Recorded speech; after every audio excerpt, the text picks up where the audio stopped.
you want to implement the law, you need to have capable implementors.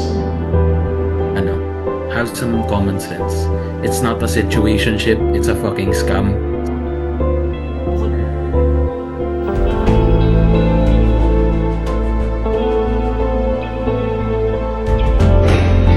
Use the picture of my Instagram photos and manipulated that photos into news.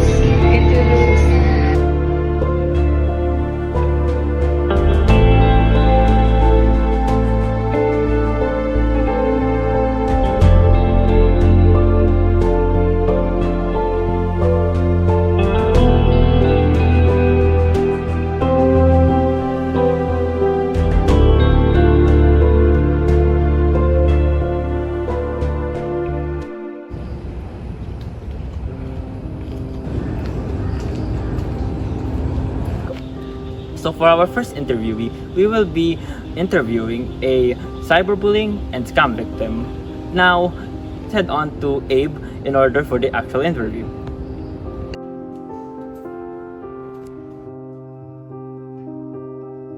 Your consent po to show your face po.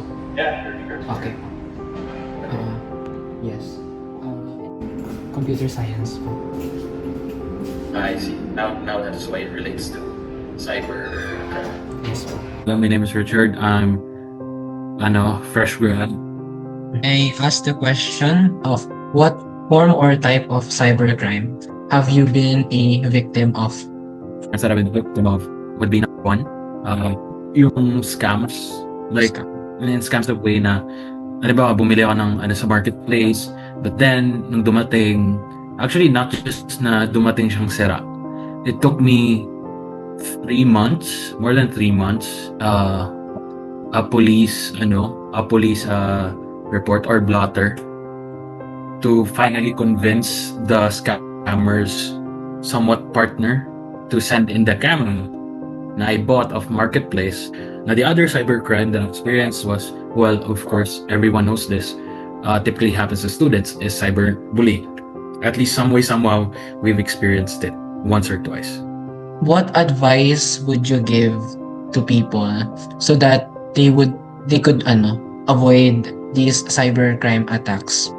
Be more literate, and siguro mas maingat na dapat whenever dealing online transactions. As for scams, I mentioned yung cyberbullying, that's another story. Talk to someone, get off the internet for a while. And as for scams naman, yung sa buy and sell things, just try to be more careful. Have some common sense. It's not a situationship, it's a fucking scam. So know when to see the red flags.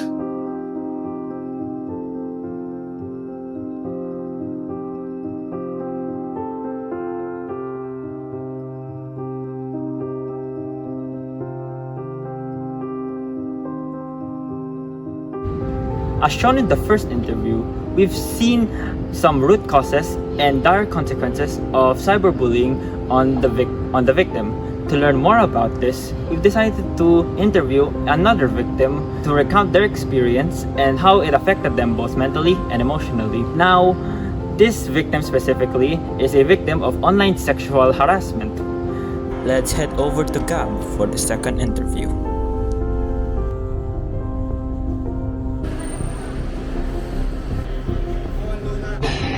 Can you describe in detail how cybercrime happened? My boyfriend was confronting a friend of ours, and we found out that that friend used a picture of my Instagram photos and manipulated that photos into news.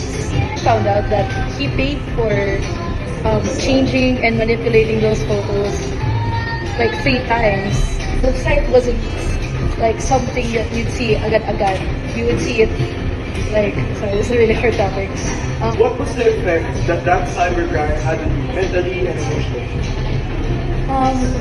I'd say emotionally, I was ruined kasi I didn't know that, first of all, me posting pictures on Instagram would be used in that kind of way. And I was left, of course, like, hindi ko namalaya na andun pala yun. Like, pwede pala yun mangyari. And, of course, it's hard talking about it even right now kasi hindi ko siya na-process na masyado. I didn't think that it would be used for purposes of some man's pleasures. It hurts my self-image as well kasi I don't know how to dress again like that. Like, what I want because I know that there are predators out there.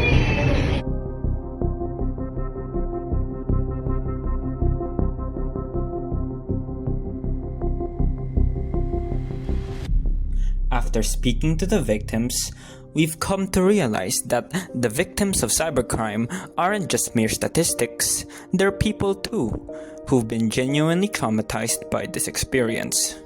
In order to learn more about what could be done to prevent these cases, we've sat down with Ma'am Maria Corazon Reyes, a senior project assistant from the UP program on social and political change, where she wrote her critique on the 2012 Cybercrime Prevention Act.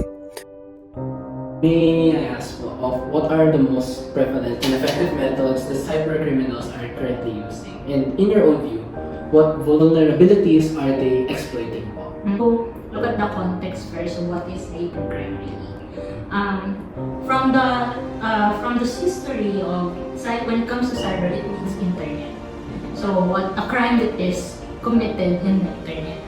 So right now, cybercrime mostly pertains to cyber libel, to anything about malicious intent in the internet. So if you're asking me what is the most common cybercrime committed right now, it's actually cyber libel. Cybercrimes kasi in exploiting tayong mga users, our vulnerability of not doing research. Now, for the next question, given that there are laws that are currently implemented, how effective do you think they are in preventing and prosecuting cybercrime? So we have the RA 10175, which is the Cybercrime Prevention Act.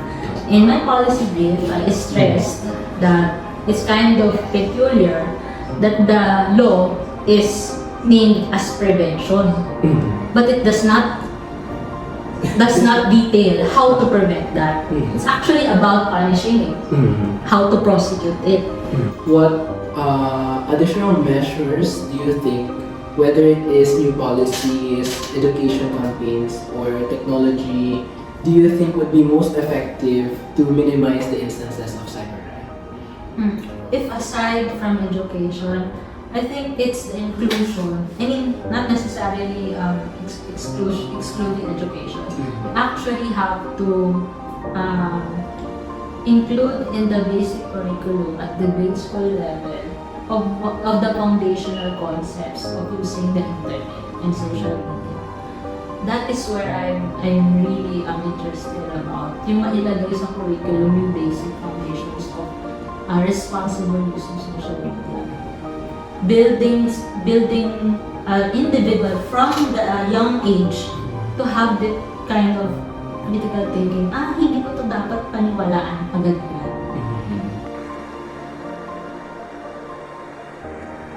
All in all, cybercrime poses a major threat to the country, having to exploit vulnerabilities in computer systems and networks to steal information, disrupt services, and cause wide harm to the society.